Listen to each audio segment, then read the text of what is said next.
everyone, and welcome to the AniMonday podcast. My name is Colin Hemphill. And I'm Kayla Hemphill. On our show, we roll the virtual dice each week and must watch a randomly selected anime title. Thanks for joining us for part 2 of the AniMonday Origins special. Welcome back. If you made it through the entire first episode, we're glad that you're back and that you're willing to sit through yet again an undetermined amount of time that we will be speaking. Yeah, it kind of got away from us last time. So, anyway, last time on our show, we talked a little bit about our individual histories with anime and how we came to some of the conclusions and the preferences that we have these days. And then we also talked a little bit about what we're looking forward to or not so much looking forward to in the future. And on today's part 2, we're going to talk a little bit about how this actual podcast came into existence, and then we're going to answer some of your questions that you sent in throughout the weeks. Yeah, so I think something that would be important for our audience to know is that AniMonday actually started with you and your friends with Chicken Bender. Yeah, that's right. It was in a little bit different format than the podcast that you are enjoying today. This kind of came about right after me and some friends graduated from college. We were out on our own, and we were all spread out a little bit too. So one way that we liked to stay connected was by watching anime. It was one of our favorite things that we all enjoyed. And so my friend Troy, who I've mentioned last week, had the idea to start this forum thing. Using a little website magic, we put together this forum called the Chicken Bender, which gets its name from Steins Gate. In the English dub, it's one of the lines that Mayuri says is, she's coming up a staircase and goes, "When you're on a chicken bender, grab a box of chicken tenders. Bok, bok, bok. Hey, I'm back." And so the forums on chickenbender.com, they were kind of like, they were split into different categories, you know, gaming, anime, movies and TV, other stuff, I don't know. And eventually what we started doing was a segment called AniMonday, which is where each week one of us would select a different anime, and the rest of us would watch 4 episodes of that anime, and then usually the goal was for it to be on Monday, that we would watch the show, and then over the weekend we would write our thoughts out on the forums, and then we get to discuss it back and forth. But you guys had a yearly tradition that really inspired what we did with the podcast. Yeah, this is one that I can claim. I am the proud inventor of what we called AniMadness. There was an actual distinct point in time where Crunchyroll added the random button, and it was kind of a big deal on the forums. We saw this and we're like, this is dumb. Like, this could produce terrible, awful things. And what if we did a special where every year, instead of the regular, like, weekly selection where somebody would hand pick an anime, instead we roll the dice and we have to watch it. And so my idea for AniMadness was that instead of 4 different episodes of one show, you would roll the dice 4 times and have to watch 4 different shows. So by the time that you and I started hanging out and getting to know each other and eventually dating and getting married, this wasn't as common for you. I don't remember you guys doing this as much. We certainly had seasons where we would fall off of AniMonday for a period of time, but usually one of us would pick it back up again, and we'd, continue watching for a while, and then life got busy and we couldn't keep up with it all the time, especially in the format of AniMonday where somebody had to be responsible for it every week, and that meant going out and finding an anime that was generally well received, because our goal wasn't to watch bad anime at that point. That was the AniMadness part of things. But having to go find something that was accessible, like you could actually go and watch it on Crunchyroll and it was easy to find, and that wasn't awful, was pretty difficult sometimes. In a lot of cases, we would pick movies as well, which we would have to go out and Troy would literally like go find a VHS or a DVD copy of stuff, and we would be tasked with having to watch it as well. Yeah. So yeah, eventually it did slow down a bit, and by the time we were dating, I think we did like one of them together, and we didn't get much traction outside of that when we did try to revive it. Yeah, because this idea was very interesting to me because anime was something that I had really enjoyed, but because I was in school and then later grad school, I really did not have the time to enjoy. And so when you had told me about AniMonday, I really wanted to be a part of it because there was so much anime I hadn't seen. Yeah, you would regularly ask me, like, when are we doing AniMonday again? Yeah. But the idea of a podcast didn't come about initially, not until after we were married. Yeah, I mean, both of us generally enjoy podcasts, especially me with an 8-hour desk job and a long commute. That's something that I do frequently. And with my experience as audio engineer, it seemed like something that we should be able to do and that we would enjoy doing, but we never had the concept. And it took us a while to, I think, land on what we have today. Yeah, we had talked about so many different ideas, but our skill sets and the things that we know a lot about are radically different from each other. There's not a whole lot of things that you and I both equally know a lot about, and so it felt like there was no way for us to equally be partners in a podcast without one person, feeling silly or out of the loop the whole time. So we had talked about maybe doing something of like Dungeons and Dragons or video games, but that didn't really click with us. Yeah, those are extremely saturated markets too. There's a lot of great podcasts about D&D, either like real play games where they're sitting down and playing a tabletop game, or they're just talking about the medium. And video games kind of the same way. And I think something that helped us kind of come around to the idea of anime was that we're also kind of busy people. And so we were trying to find something that wouldn't consume our lives, that we could invest in, but that we could still have our busy lives without the podcast taking over. Which is why the random button is perfect for this, because we never have to figure out what our podcast is going to be about that week. It's all kind of left up to chance. Yeah, that was something that you and I had talked about having as part of the show, is not just saying like what is good anime and what's bad anime, but just saying like let's let the button decide. What is all anime? Yeah. Yeah, and also when I say like podcasts about video games and D&D are saturated, anime is too. There's tons of anime podcasts, and you could go listen to any of those. But I think we found that this concept of randomizing is extremely unique, and I have not encountered other podcasts that kind of have the same concept. So when we came to this idea, it sounded perfect for this medium because we could be on the same playing field as the listeners. For better or for worse. Yeah. It also just exposes us to a whole lot of anime that we wouldn't normally watch. It could be a good thing or it could be a terrible thing. And allowing us the opportunity to save our listeners from the things that they might have to otherwise endure, I think is beneficial as well. Yeah, and it's been nice to not have to talk about something that potentially has a lot of, like you're saying, saturation. So a lot of the animes that we talked about last week, lots of people have talked about those animes because they're really good animes.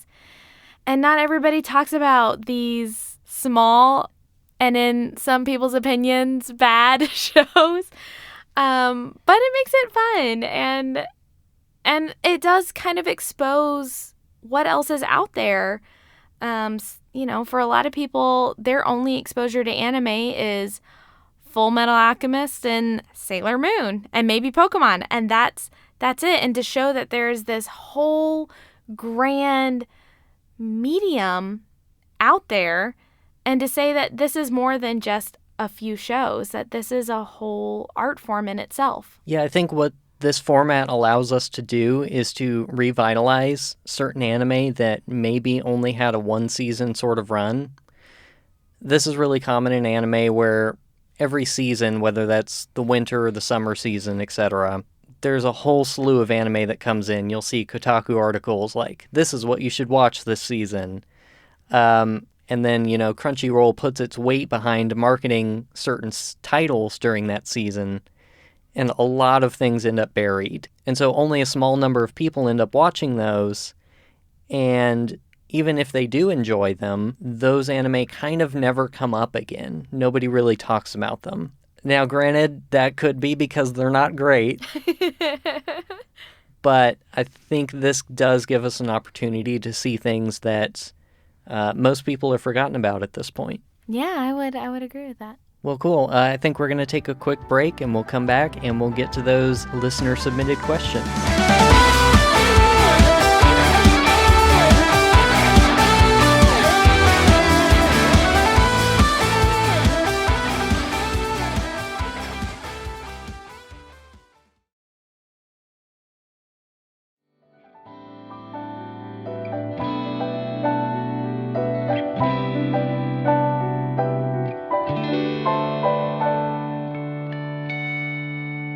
Welcome back. So we have so many questions that I am so ready to dive into. Our first segment before the break, probably pretty short in comparison to this upcoming part. Yeah. So our first questions come from my dear friend Sarah, and she asks, what is your favorite anime genre, and what is your favorite title within that genre? I think if you kind of look at the list of top anime that I would put together, they might generally fall under what I would call a psychological thriller. So you could equate something like Steins Gate or Psycho Pass to that category. You might also say sci-fi, because they kind of generally fall under futuristic stuff. For me, I'd still probably say I like the magical girl genre. This is kind of expanded in a few different ways. There's a few different animes that sort of fit into this and sort of don't, but the one that I would say is my favorite right now is Madoka Magica. Which is really cool also because, like, the whole point of that show is that it subverts the magical girl genre. Which I appreciated that it did so in a way that was not making fun of it, but honoring it in a really dark and creepy way. All right, Kayla, also from Sarah. If you could be in an anime, describe what type of anime it would be and what kind of character you would be. Ooh. That is hard, because there's a part of me that is a little terrified of, I witnessed Caitlin Glass answering this question at one point, and she said Hello Kitty, just because everything seems nice in there. Yeah. Yeah. Nothing goes wrong in Hello Kitty. I would love to be in the world of either Nichijou, because that just feels like how I think I experience my world. Because you want to suplex a deer? I want to witness that. That was the principal doing that, not the girls. Or a show like K-On! Where they like have all this random unknown musical talent. I would love that. Yeah. I don't know that I have a specific here. If I could say anything, I would probably have a fox in it, or I would be a fox, or everyone in the show would be anthropomorphic foxes. I can't think of an anime that is that centered on foxes. I was trying to think of one. I know there's a lot of them. There has to be. So Adam asks, what is the weirdest anime you've discovered? Okay.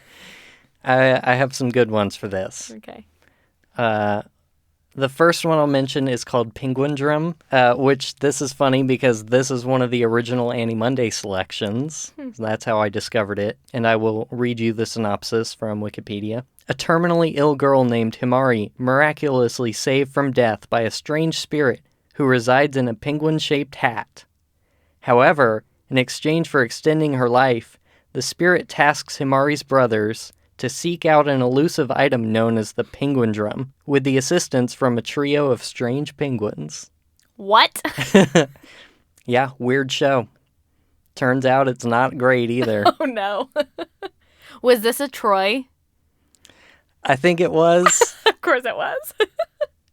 Maybe. Okay, here's another one. This is one that I've just heard about because of the internet, and it's called Kaijo. It's a quote-unquote sports anime where girls try to knock each other off into a pool, and they can only use their butts. This is why people have issues with anime. Okay, this next one is called Akikon. How do you have more? I've run into some weird anime. This one I've also never seen, but do you remember our show Token Rambu, which is about sword boys? Yes.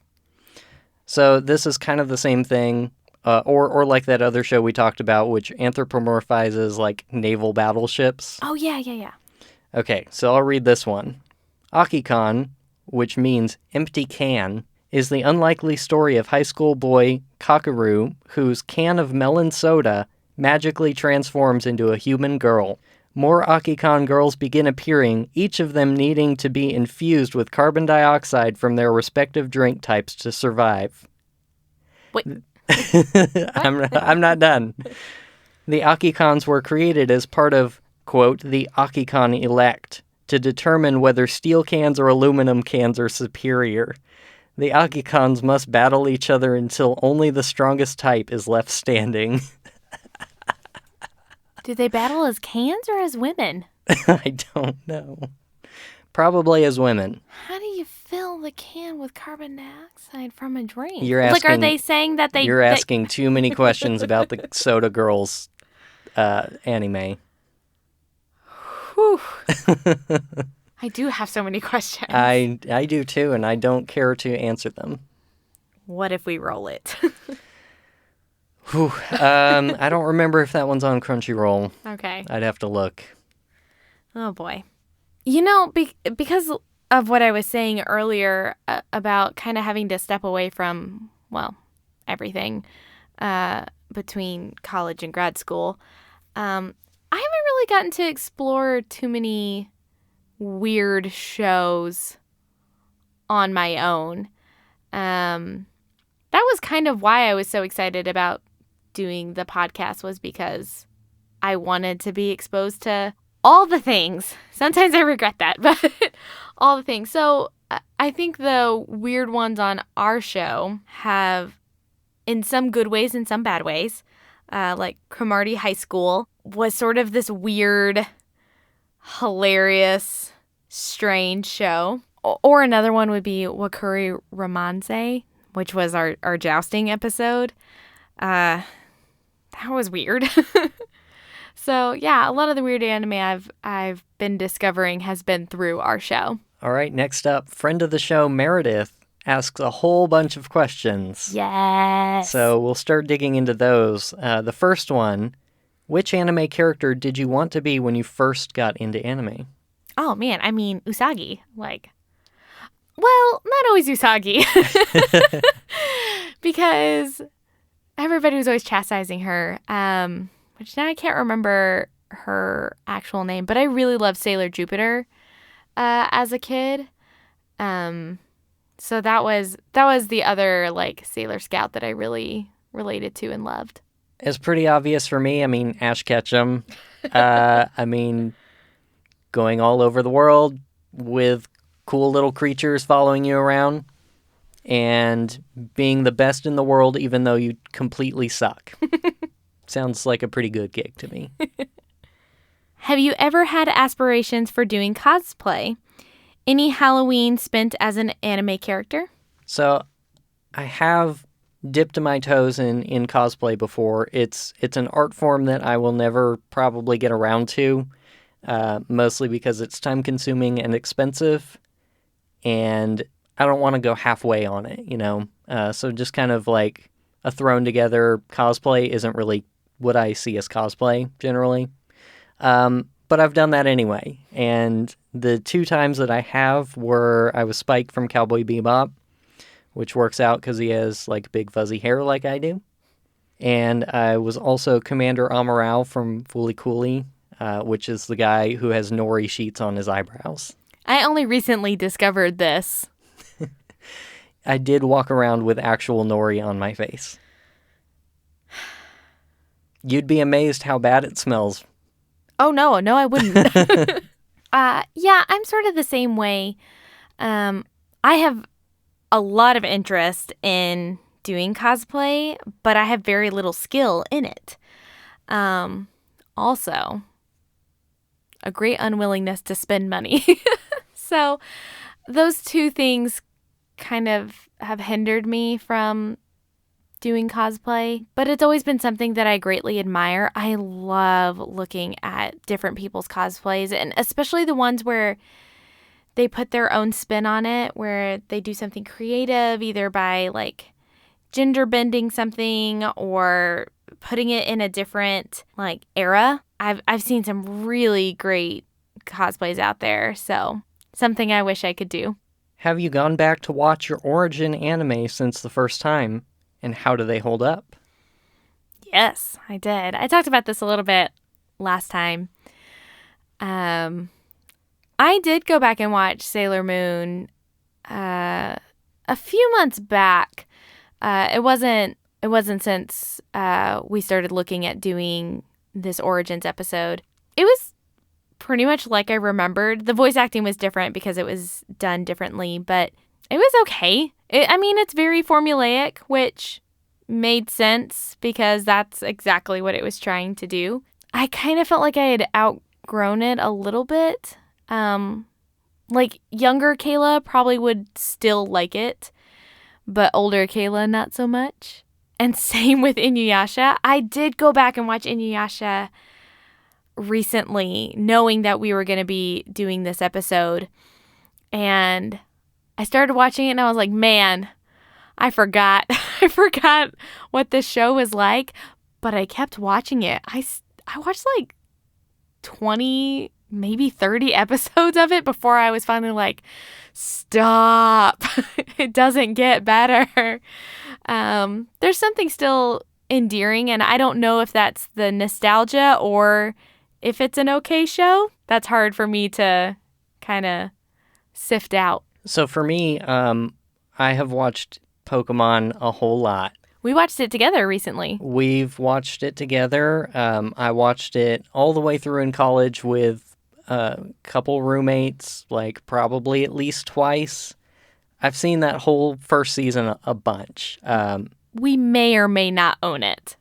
Yeah, we own all the DVDs and the first 3 movies. That was before it was on Netflix, too, so that was the only way to have them. Now, I'm not going to say, like, they hold up in terms of if I watched this when I was my age for the first time, that they would be good.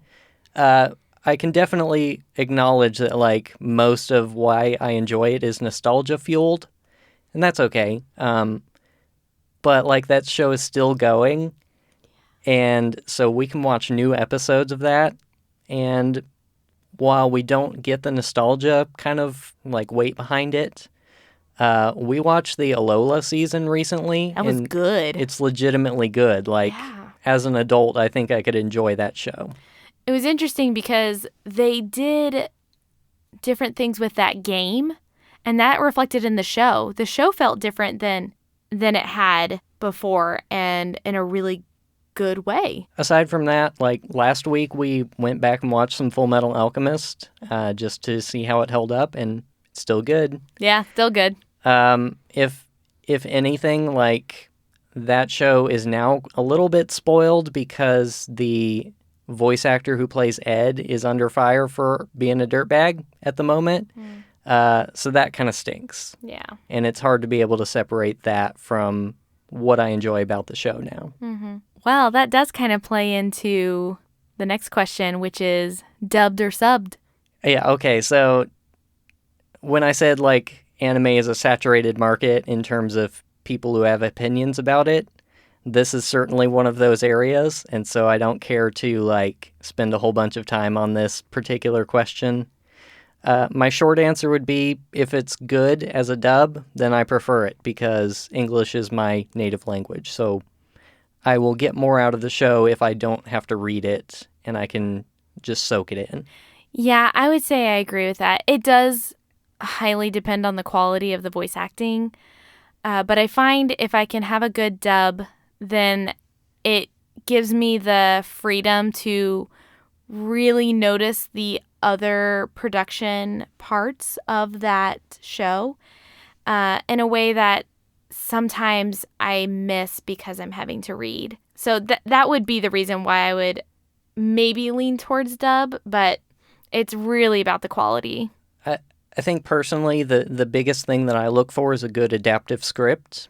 The studios these days who make really great dubs put a lot of effort into rewriting the script in a way that makes sense for the audience and for the animation. So the reason that a lot of bad dubs sound really stilted and terrible is that they are literally just translating the script and trying to make it work. And unfortunately, that doesn't come across well. And then you can also have people who say, well, if you're not just directly translating it, then you're missing the actual intent of the show. But I would argue that if you're adapting for an English audience, then a good adaptive script that actually allows you as a non-native of Japan to understand the intent better is actually a better script. So I think Funimation does a lot of great dubs. Fooly Cooly, Steins Gate, My Hero Academia are all prime examples of that. They also have B teams, though. Like when they're trying to train new actors or trying to vet new actors, they'll put them behind shows that aren't as popular. And so you can end up with shows that don't sound quite as good, but the vast majority sound great. And yeah, I enjoy a lot of them. I would say the same thing, that a lot of times when we're talking about bad dubs, it'll sort of feel like if you tried to translate something through Google Translate, it doesn't actually translate well. It doesn't make sense. And you do end up losing the actual intent of what they're saying by directly translating it. And so, yeah, it's so important to not just get the correct definition of the words, but to actually get the context of them. And so good adaptive script writers will do that. All right, next up, Meredith asks, which anime would you rewatch forever? Ooh. Well, K-On! Nichijou, I end up coming back to that, even if it's just in parts. I watch Nichijou quite a bit. The other one that might actually surprise you, Colin, is Fooly Cooly, because I don't understand it. And I feel like I will spend the rest of my life watching this show, and it's not very long, so I have the time to do it.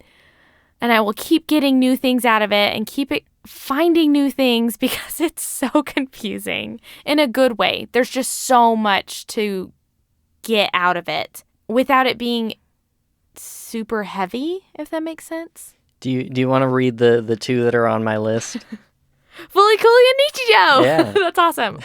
It's like we're the same. Mm-hmm. Yeah, I agree. Nichijou is great in bite-sized pieces. Yeah. If you're just in a mood, you could easily get through the whole thing and it'd be great. Or you can sit down for an episode and get, a little bit of the three main girls and then a little bit of the Hakase robot Sakamoto-san saga thing over here, and then you get a little Mohawk boy over here, and just such a variety of weird and funny things. Yeah. And then Fooly Cooly for the same reason you said, there's something new to infer about it every time, and Whether or not that was actually the intent of the director, writer, etc., who knows? It could really just be this crazy random thing that was drug-fueled, or it could just be, there could be a lot of meaning behind it. I thought the manga would help clarify things. Nope. No, not really. What are your thoughts on anime reboots? Have they ever encroached on your childhood favorites? I don't necessarily have strong opinions either way on these. Generally, when I think of an anime reboot, it's because the original iteration of the anime veered from the manga, and when the manga was completed, they came back and did it again. And I don't have a problem with that. You can have both, and both can exist, and they can both be good, in the case of Full Metal Alchemist being an example of that. To me, it doesn't quite feel like the reboot thing that we're experiencing in the West of things from the 60s, 70s, 80s, 90s being rebooted as brand new movies, and generally being worse than the originals. I often find, in contrast to a lot of the Western reboots that you were just talking about, they're not taking the same story and then changing the genders or making it more modern. Getting a new actor, actress. Yeah. What they're doing is what you said. They're actually taking the same story, the same heart, the same characters, and they're holding it true to the original creator's vision for the story. So I've had multiple shows have reboots, and I haven't personally had any issues with them. So we watched like Pokemon Origins, which really follows like the story of the game. That was incredible. Yeah, it was really cool. I would argue better than the show. That Dragonite scene is the best. Same with Full Metal. I really enjoyed Brotherhood. I'm excited for something, like Fruits Baskets for the same reason. I haven't seen Sailor Moon Crystal, so I can't speak into that. But a lot of times I've seen it actually go back and really honor the vision that creator, who I really enjoy, had. And that ends up working out really well. All right, Kayla, this will be your favorite question. What do you consider, quote, classic anime, and which classics have you still never seen? This is really hard for me because there are shows that I might consider classic just because I live here in the West that would not be considered classic over in Japan. So a classic to me is something like Sailor Moon. It's something that a lot of people know about, something that was a big phenomenon. But is it classic? Probably not. It's probably just like a trendy thing that happened in the 80s and 90s. But then you could look at something like Astro Boy and be like, was this a classic? Like, Speed Racer is one I also think about. That one I would probably say is classic in terms of coming aware of anime from a Western audience. Those are kind of the shows that Americans were like, hello, what is this? So I would say that maybe those are classics in that sense. In terms of what classics haven't I seen? A lot. All of them. I feel like I'm lacking in a whole lot of things.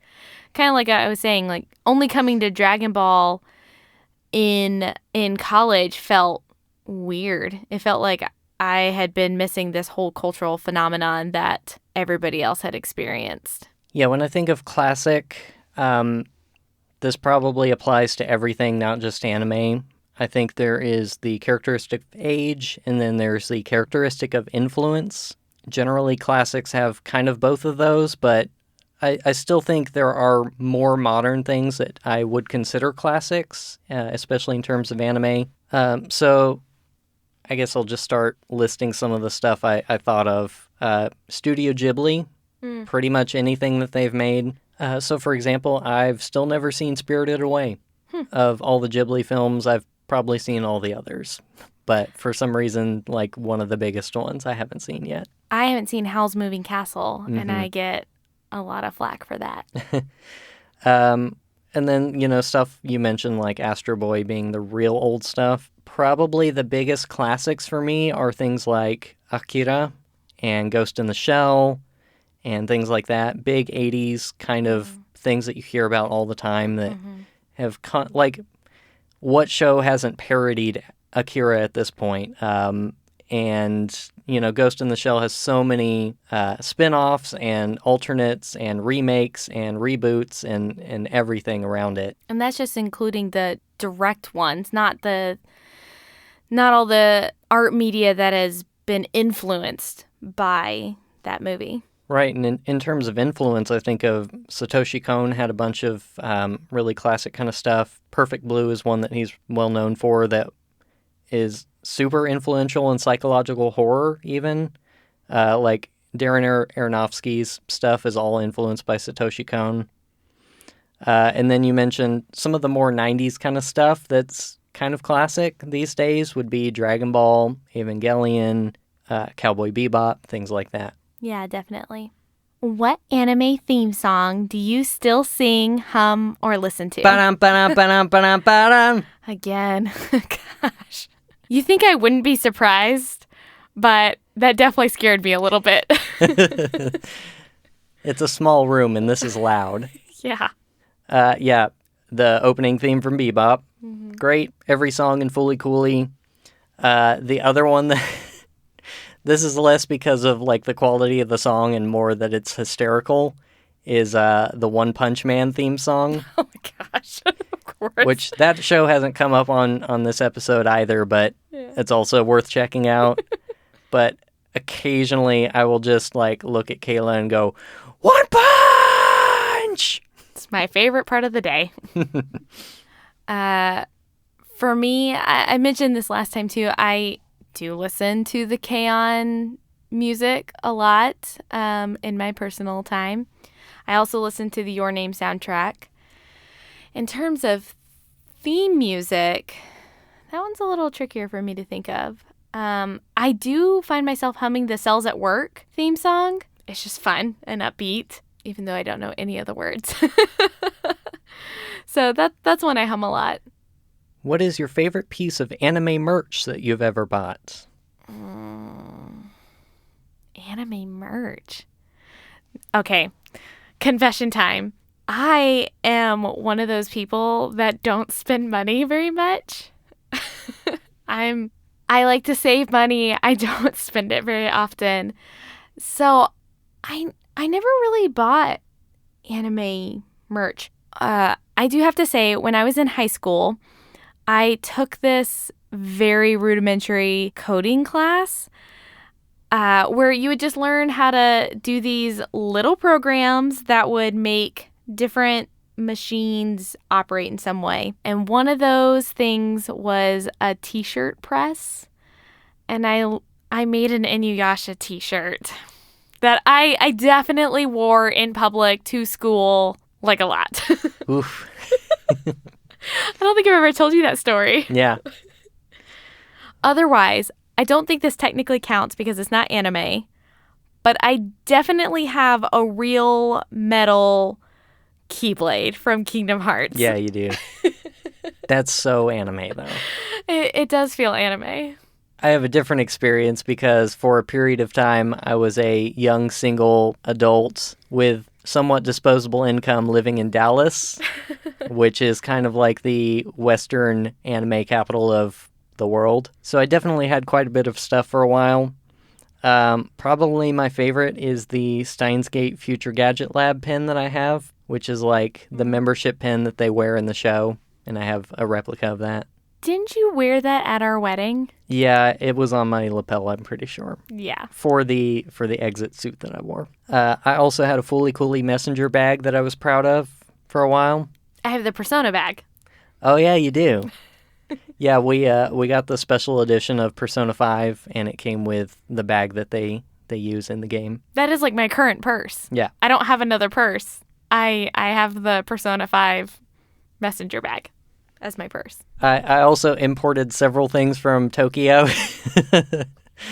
including like an Evangelion tumbler that I had, and like a Steins Gate art book, and a number of other things. You can't see this, but I am definitely rolling my eyes at Colin. Hi everyone, this is Colin with a brief interjection. Speaking of anime merch, wanted to drop another plug for the AniMonday merch store. Be on the lookout for that. Check our Facebook and Twitter. We'll have the links up at some point soon, and you can get your own AniMonday merch that will become your favorite anime merchandise. Thank you. So this one's kind of special because we've talked about this person quite a bit in the last 2 episodes, and that's Troy. He wanted to know Dragon Ball or Dragon Ball Z.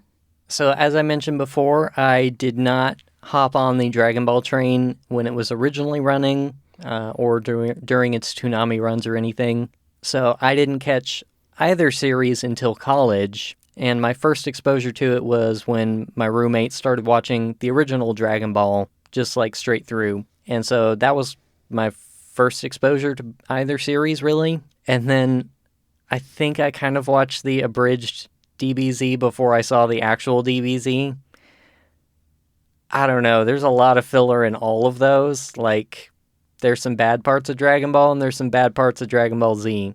I don't know that I have a favorite, aside from Dragon Ball's a little more, like, about the humor than Dragon Ball Z, and I can kind of appreciate that. And it's more 80s than the other one, so maybe I can appreciate that too. Yeah, I would say my personal preference would be for Dragon Ball. Also from Troy, which anime character should run for president in 2020? And what issues would they run on? Okay, I have 2. The first one would be Okabe from Steins Gate. Okay. His whole mission would be to destroy CERN. So probably to go to war with Switzerland. I think that's where it is. Yeah, and destroy CERN. Yeah. And the other candidate I would have would be America from Hitalia. Yeah. And his policy would just be about how awesome he is and how much he loves cheeseburgers. Right? Actually, I don't know if they're cheeseburgers or hamburgers. Either way. It's a good platform. Okay. Oh, well, I have one pseudo-serious answer and one fake answer. The fake answer is All Might. Because he names his moves after America. Yeah. So he'd have, like, the Texas Slam would be one of his platforms that he would run on. And I'm all for that. Other one might be Akane Tsunemori from Psycho-Pass. She's the, like, police agent that the show centers around. She'd be amazing. Yeah. Oh, man. Why can't we have her as a candidate? Yeah, she, like, her whole thing through the show is that she is able to keep it together better than anyone else. And just in the face of crazy things that are happening, she, like, always does the right thing. Yeah, and she has this really good balance of being somebody that is justice-minded, but being able to show so much grace for people and trying to actually do right by them and not just following the letter of the law, but really the intent of it. And she has an amazing understanding of that. Yeah, even knowing all that she knows about the world that they live in, which there's a lot of things she knows that nobody else knows. Yeah, she's able to see how scary and in some ways broken the world is and still want to fight for it. Okay, this one's going to be really good. Best anime dog. Go. Ooh, there's a lot of good anime dogs. People mostly talk about the cats, but there's some good dogs too. Obvious answer would probably be Ein from Cowboy Bebop. He's great. He's a corgi. So corgis are awesome. There's also Guts from Kill la Kill. Pretty good. There are the 2 dogs in Nishijo, which are probably going to win my vote for this one. Best. One of them just, like, stands there in pants in this incredibly adorable and funny way. And the other one is, like, a wiener dog, and it will constantly jump on its hind legs and flip around, and it makes for a great GIF. Yeah. There's also a pretty cool dog in Fooly Cooly that makes for a good GIF. Yeah, I think I'd have to agree about Guts from Kill la Kill. Mostly because he's in this like hilarious hoodie throughout the show. And he has so much personality. Like, he has as much personality as any of the characters, as any of the humans. And man, the Nichijou ones are hysterical. The next questions come from Josh, who is another founding member of the original AniMonday. And he asks, what were your least and most favorite anime from the OG AniMonday run? And obviously, I'll probably know more of these than Kayla would. So I'll start out and say that my top favorite from the original AniMonday run is 100% Nichijou. Oh, I didn't know that was a AniMonday show. Yep, that was a Josh selection. Good job, Josh. That has brought us so much joy. Endless supply of GIFs online. Yeah. Like when we talk about the worst selections, it's not quite the same as the bad ones that we run into on the podcast because somebody was selecting these, and so they couldn't... Usually we didn't intentionally select a terrible anime for the purpose of everyone having to watch it. So there weren't any like outright stinkers. There were just ones that were kind of boring. So there were ones like Ergo Proxy wasn't great. There was this one called Garden of Words, which is a Makoto Shinkai film. It's the movie he made right before making Your Name. And it was weird. It was about like a romance between a 15-year-old and a 27-year-old. Oh, that is weird. Yeah, so That's uncomfortable. It was just kind of weird. But yeah, AniMonday was a gateway to a whole bunch of shows that we even talked about today, like Samurai Champloo, Madoka Magica, Kids on the Slope, things like that. We even had a segment once called AniMonday International, which is where we watched animations made not in Japan. And so we watched Fantastic Planet and The Triplets of Belleville and this great movie called A Town Called Panic. Oh, no. No. We are not talking about that show. Cowboy! Oh, my gosh. I will leave this room. No. It's Kayla's favorite. No, it is not. You guys think I don't like Evangelion? This is a whole different level. I do have one because I did get to participate in one AniMonday. We all watched Land of Lustrous, and that was one that our group had a lot of mixed reviews about. And that was personally one that I could not get into, in part because it has a very similar premise to an American show that I really like, which is Steven Universe.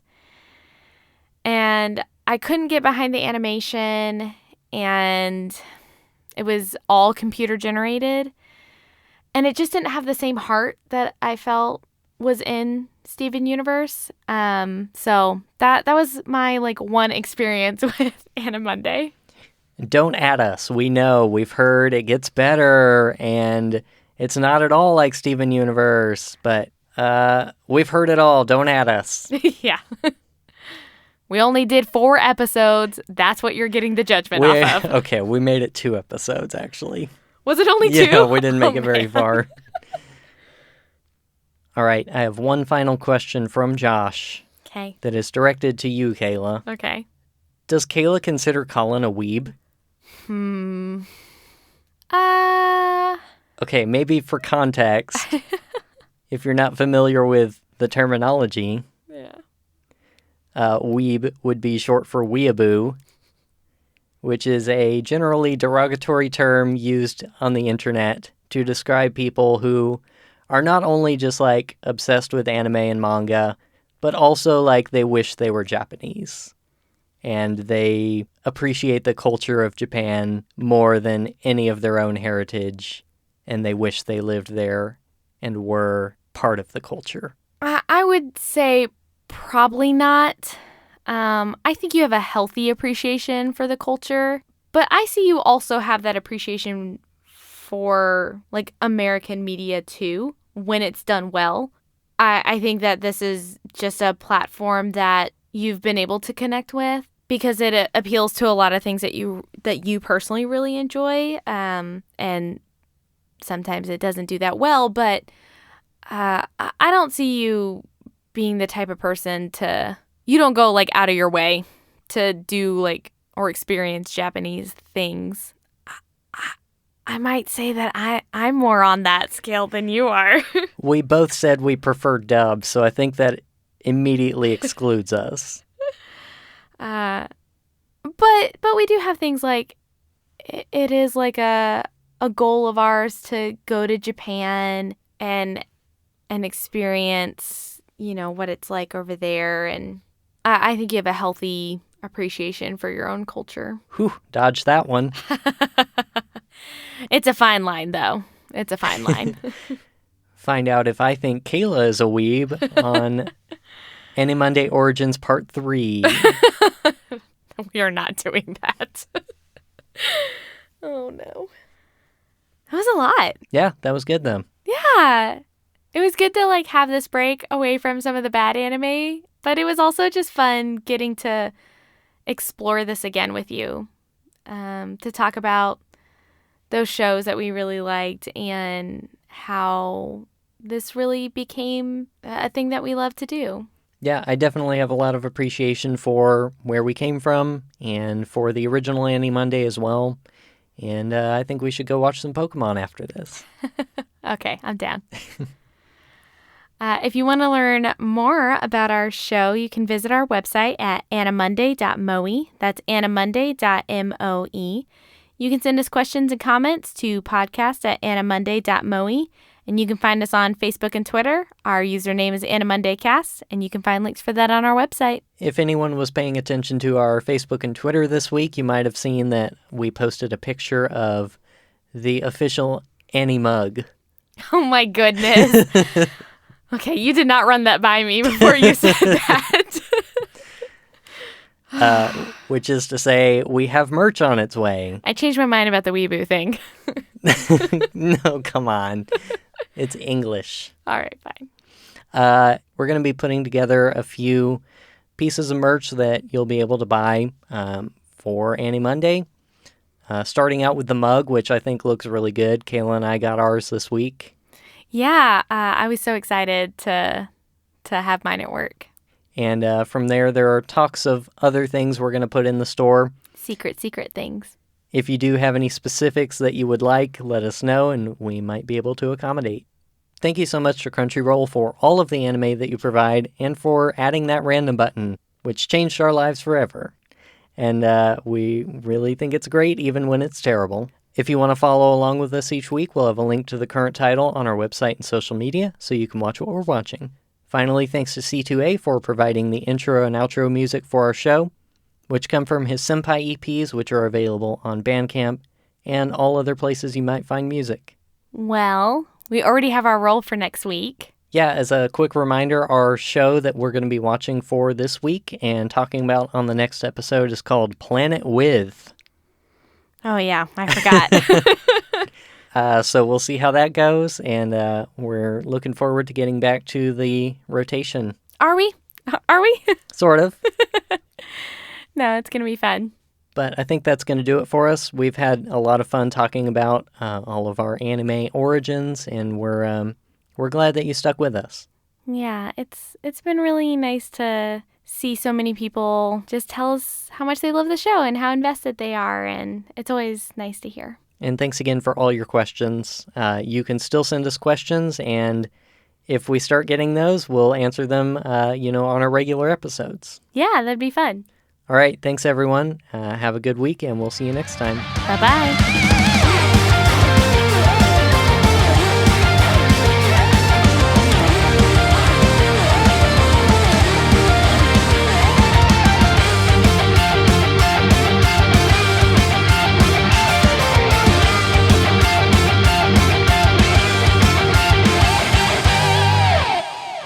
If I'd known you were going to actually say the line, I would have just said the do-do-do right then, instead of saying it after Steins Gate. Mm-hmm. I'll splice it. Really? if I remember. Ah, dang. What if I wrote you a little like post-it note that said that? Maybe. Do. Well, I already had you saying it. Yeah, but now I said it cuter.